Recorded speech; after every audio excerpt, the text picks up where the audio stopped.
today's video will be a little different. If you're sensitive, it's better if you don't watch it. The story begins in a shelter known as the Brothers' Home, a supposed rehabilitation house for homeless people and for people living on the streets or low-level criminals. But the reality was very different, since it was actually a prison. This happened in the city of Busan in the 1980s. Thousands of people were locked up in rehabilitation centers, children, adults, and even the elderly. The victims themselves say it was like the Squid Game series, because to get better treatment, you had to do horrible things. In that place, it's not the strongest who survives, but the one who obeys best. One of the victims went to prison for obstruction of justice since he deeply despised the police, but he had a good reason. It was the police themselves who captured him and sent him to that hell. He was an ordinary boy who had a family and was not a criminal, but the police officer who arrested him was in collusion with the Brothers' Home. That's why he was falsely accused and sent there to be reformed. But that place was worse than any prison. It was hell itself. They beat him so badly that they burst his eardrums. Because of the constant abuse, he also lost all his teeth. The worst part is that the police were aware of everything, and they themselves captured and sent the victims. Now we know about two other victims from that horrible place. Two siblings who were sent together, one of them with an intellectual disability. The strange thing is that before she went to the siblings' home, she was an ordinary person, meaning she didn't have any disability. Her condition developed after being in the siblings' home. Her brother says that she was actually much smarter than him. Again, it was the police who captured them and sent them to that terrible place.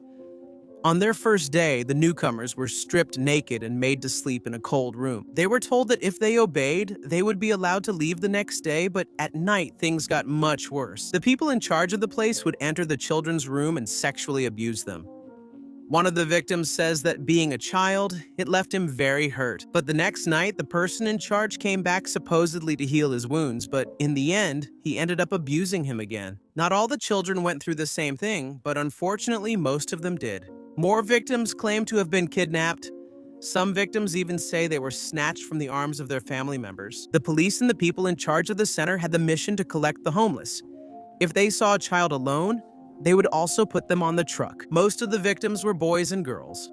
The authorities obviously knew what was going on, but they turned a blind eye because they received a hefty bribe. Also, since it was a government institution, they had to meet a quota, which is why they took the children, as they were easier to kidnap. Every year, the Brothers' Home housed at least 3,000 prisoners. The victims say that the punishments were brutal. The caretakers would take the handles of pickaxes and beat them with them. The victims were children, and the caretakers were adults who hit them with all their strength. The worst were the cleaning days. That was the day when the guards would do an inspection. Some children were beaten for not following the rules, and as a result, they ended up crying. Because of this, the sadistic guards would beat them even more. So many ended up losing their lives. This was the way they instilled fear in them. This is how they managed to control them, because eventually these children would grow up and become stronger than their abusers. But if they instilled fear in them from a young age, they could control them. As they grew up, they were forced to work. The children did everything, from cutting stones to crafts, any job where cheap labor was needed. No, but also their relatives, since many of them were low income and didn't have the time or money to look for their children. Also, the police didn't help them, so many simply resigned themselves to losing their loved ones. But this wasn't something that only happened to low-income people, because even one of the victims came from a well-off family. He only had one condition: he was deaf and mute. Since he couldn't speak, they took him to the Brothers' Home. Because he couldn't talk, no one knew he was the son of a wealthy family. One day, the boy returned home, but he was in very bad shape. His younger brother could barely recognize him. The worst part was that the president of that place was religious. He was a Christian who forced them to go to mass every day. Also, when the press or the authorities came to the place, everyone had to act as if it was a happy place. That place was created out of the need to clean up the city. The director, Park Gi-hun, was the one behind it.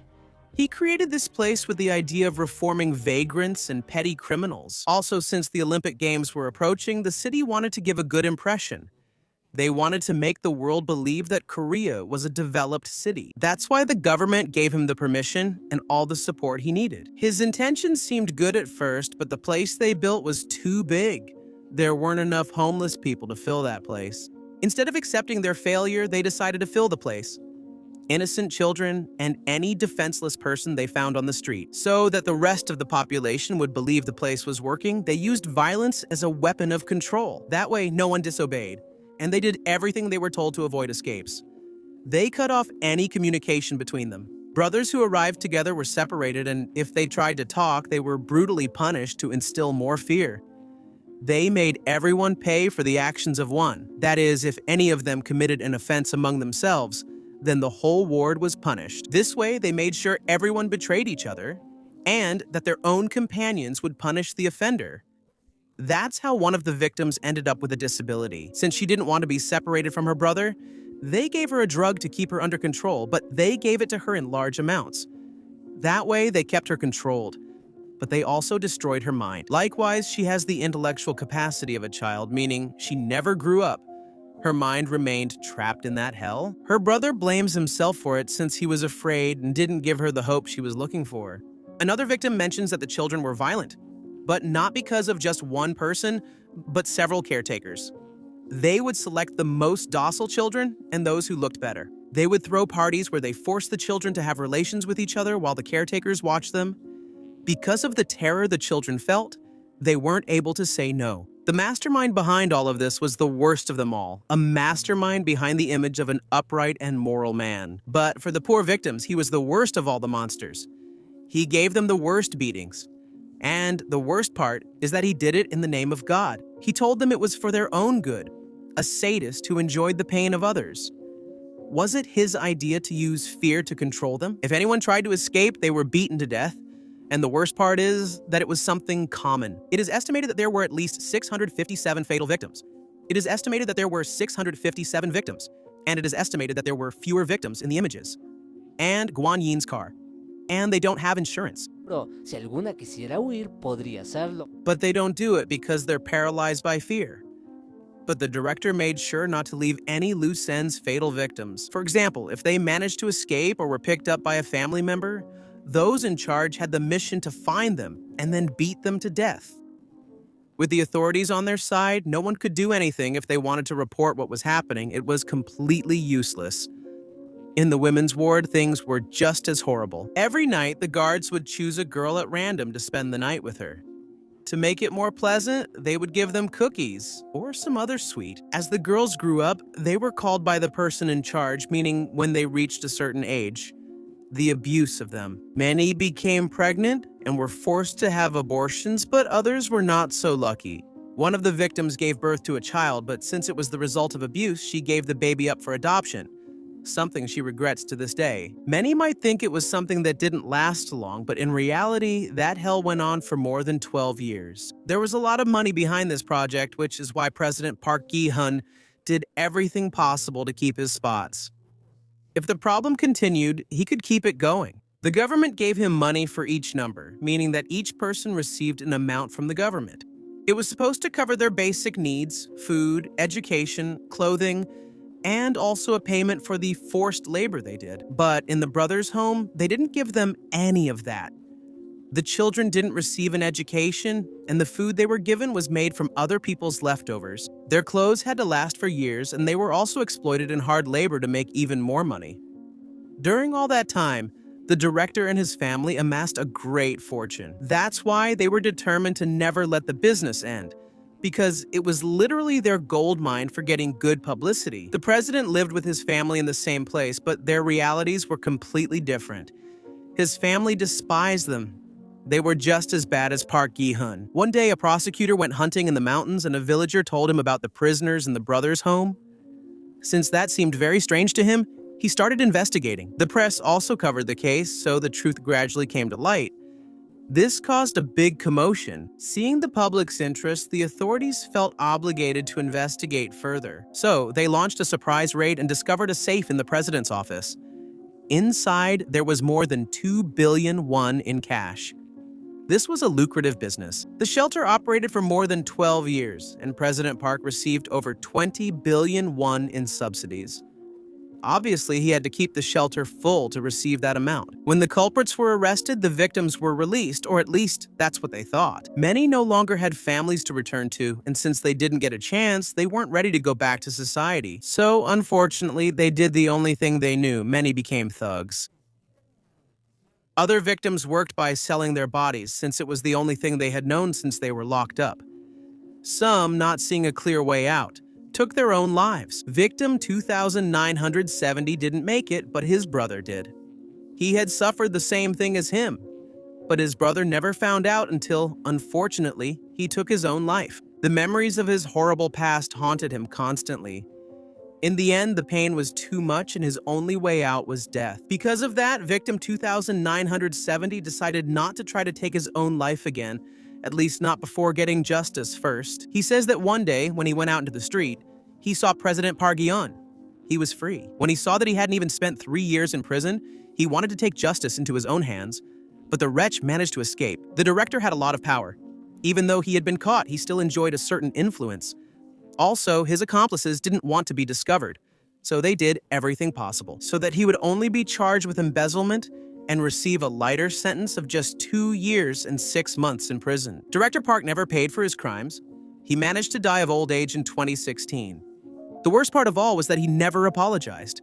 He claimed he had never done anything wrong. Many victims were hoping to at least receive a formal apology, but unfortunately that never happened. They hoped that at least one of his sons would apologize, but they were just like their father. One of the sons appears in the documentary. He admits that his father is guilty, but only 30%. The other 70% he blames on the government. According to his words, the president himself asked him to do that. That's why he had so much power, because he had the full support of the government. Also, when the truth was revealed, they did everything possible to put all the blame on him alone. Since things got out of control, they stopped and closed the investigation so that he would only get 2 years and 6 months of sentence. That way, no one else would get involved. But after his term, the truth came to light. The government was indeed involved. Apparently, 80% of the prisoners were captured by the police. The brothers' home received a lot of money to keep the place full, so they paid the police an extra bonus for every prisoner they brought in. Also, if anyone reported or tried to investigate, the police themselves took care of hiding the truth. Since the whole country already knew the truth, Director Park decided to take his family to Australia. He had laundered his money in that country and owned many properties. Afterwards, after he died, his children inherited everything. Since they hadn't caused the harm, they thought everything was fine. But everything they have is money stained with the blood of innocence. The victims are not expecting financial compensation, at least not from them, which in my opinion they should be given. The victims want a sincere apology from the children and grandchildren of Director Park, since he ruined their lives. The son who went to the interview apologized, but it was more because of social pressure and to look good in front of the cameras. It wasn't a sincere apology. The victim, 2,970, traveled all the way to Australia to speak with one of Director Park's sons. He just wanted to tell him about his case and hoped to at least receive an apology, but Director Park's descendants tell him that they have nothing to do with it, and that all the harm he caused died with him. Although, of course, they still enjoy the money Director Park left behind. Then he talks to the other grandchildren, who either aren't aware or refuse to accept their family's reality. Though one grandchild laughs in the victim's face. 2,970, that's how this chapter ends, with the victims still not receiving justice, not even a simple apology. At least Netflix gave them the opportunity to show their immense pain to the world. One of the descendants of this guy, that monster, apologized, but that's not enough. In the place where this tragedy happened, an apartment complex was built. 38 years later, the victims still haven't received an apology. The government approved aid for them, but unfortunately, many took their own lives and many others died from the after effects left by that confinement. What that monster did is unforgivable.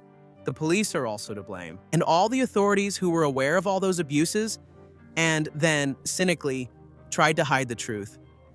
That's it for today's video. I tried to watch the whole series, but I couldn't watch anything after the second story because it's really something very intense. Right now, I want to believe that there is a God who will make them pay for all the harm they caused those innocent children.